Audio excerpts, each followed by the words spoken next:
It's an other world, an alternate place to live that looks like, for the most part, day-old dog shit that's been dipped in Vaseline. Very detailed textures, lots of fancy lighting, and is this where the average person wants to spend their time? The alternative path is to use a controller like this to interact with normal, reasonable, sane people in worlds that look as if they're made out of rainbows and unicorns.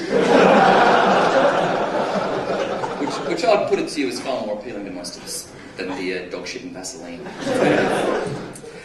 So what they're also proposing to you is that every few years we set ourselves a new set of goalposts and stay on this wheel where Tony's forced to make 3 games before he can make a good one, where he has to learn the tech over, keep pushing through, work hard, and ultimately end up with a whole bunch of brown and grey nonsense. Now these games are going to continue on, and they're probably going to get a bit better, and those of us in this room are probably still going to enjoy playing them, but they're going to exist in the same way that, say, Dungeons and Dragons exists. It's a hobbyist thing, it's a hardcore thing.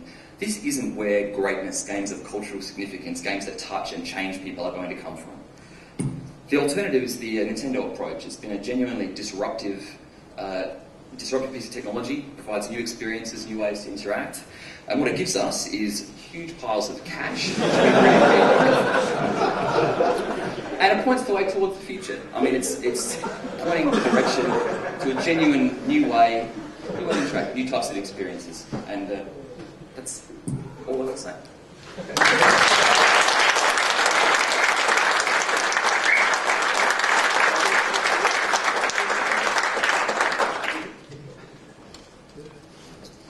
Thank you, guys. So first of all, I should point out that the reason I have a dodgy pedophile moustache is because I'm doing it in November.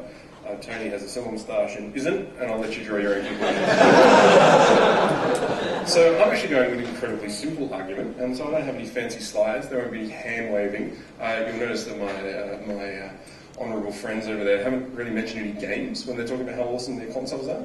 I'm going to mention some games because we already have awesome games, so it's kind of pretty easy. The way I'm going to pitch why I think Xbox 360 will continue to have the most awesome games is we already do, and they're going to get better.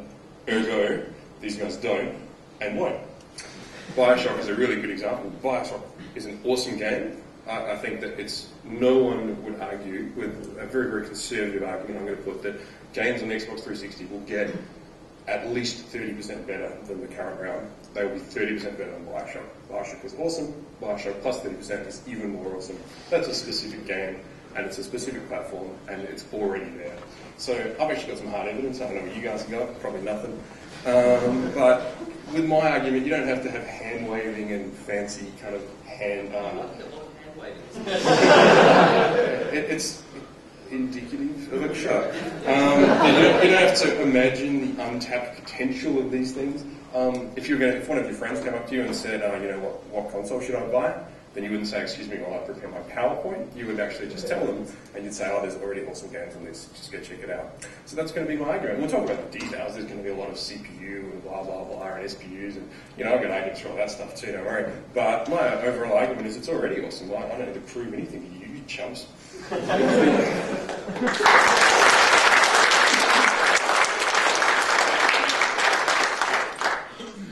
Let's start with the issue of processing power, a contentious one perhaps. How important is processing power to delivering the best possible next-gen games? I might start with you, Cameron, seeing at the start last. Are these on? Yes. Excellent. Well, I don't kind of have a PhD in gameology or in noticing things, but when you play games, you do things, and in order to do things in a game, you need CPU power to do it. So I think it's incredibly important that Xbox 360 has that. I'll describe in detail later on why it's more better. But yeah, generally I think CPU power is pretty important. Tony, you'd argue that PlayStation 3 is more powerful than 360? Without doubt. Yeah, without doubt. There's a new type of unit that everyone's going to start using. It's called the Tony unit. I've actually just made it up. You're a unit. Yeah.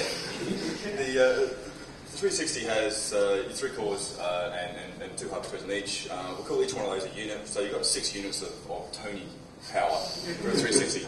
The PS3, look at the SPUs, each one of those is you can port your code across into this view, and it's around at 4 times the speed. There's 6 of those you can play around with, so comes out about 14 Tony units. The Wii's about 0.2, I think. And I think, I mean, sure, you can write a great game on something as pathetic as a little handheld, but the same game on a console that can produce shiny shit, like Dave was talking about, I think it's going to be better. I think this is important. They want you to think that gaming is, in its quality, its impact, its reach, determined by the detail at which you can render something, the detail at which you can build something. You do things. You do things. Looking at Tommy's chart, I mean, is that historically the case? The most powerful consoles generally create the best gaming experience? Yes, it is. It's not It's a good point you made, Dave, and I appreciate you bringing it up.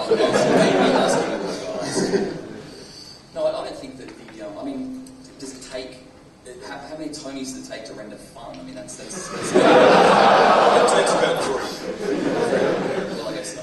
I mean, historically, the older consoles have provided, like the Dreamcast that came out was ahead of its generation, and it provided us with some great games, because it allowed us to do things we couldn't do before. Tony Hawk's came out first on the Dreamcast, a brilliant game. And its future was shiny. I mean, obviously. Yeah, it did, but it produced great games. It's not about the console surviving, it's about producing great games.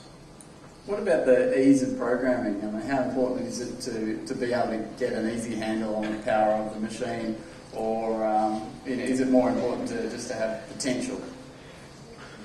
I've got a big rant about this. I've got the best rant ever. No, I get to go first. You first, yeah. Okay, no, I went first before. You No. Okay, I'm going to go first. Okay, so here's the thing, right? I got 2 points on this. First of all, I got an analogy, right? So the PlayStation 3, right? It's like if you've got a million chipmunks, and each of them can carry a little nut or whatever it is that chipmunks carry. I'm no biologist. Or whatever. So the PlayStation 3 has like a million chipmunks, right? And the Xbox 360 has 4 really big fuck-off gorillas, right? And that's the analogy. And so is it easier to kind of herd a million chipmunks, or is it easier to say gorillas just crunch your way through and smack over buildings and all that stuff that gorillas like doing? Also, gorillas are much sexier than chipmunks. So that's my first argument. Yeah, I would say that, yeah. Okay, that's my first argument. The next thing, and this is something which I think is very well demonstrated by Sony themselves. The idea of the SPUs, it seems to be that if you do one thing once, and it's kind of fun, that if you do that exact same thing 1 million times, like for example, little rubber ducks, right, then it's exactly 1 million times better than doing it once. Well, see, I think that's not true, and I think Sony have actually proven that themselves, in that they took their wicked render it once versus render it 1 million times rubber duck thing, and they made a game out of it. And you didn't make 1 million things, you had like 6 or 7. How does this relate to ease of development? So it's an analogy. I wouldn't expect you people to understand. Okay, my point is that if you know anything at all about actually developing for these things, is that on the PS3, you kind of have to wrangle together all these millions of little things, all the little chipmunks. Whereas on the Xbox 360, you don't. It's a lot easier. You basically just set these things going. And so it's actually really easy to get all the stuff up and running that you need to do. So you're saying the 360 is made for morons? It's made for people who don't want to piss about doing the basics. They just want to write their games. Yeah. See, the PS3, it is a little bit tricky to use, but see, I got a bit of a rant as well. I think most programmers, obviously, you know, programmers here are accepted, are pansies. They don't like to do new things. They don't like to embrace new hardware, new editors, new compilers. They like to stick with the same old boring Microsoft stuff.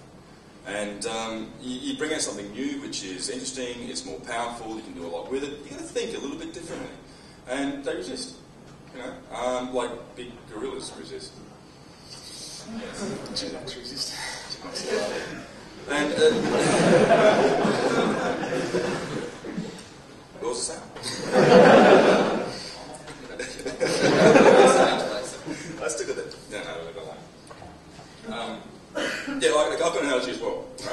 Right?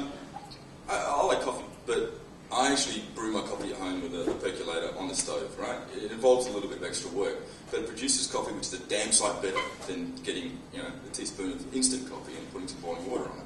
You want true quality, you've got to work for it. You know? It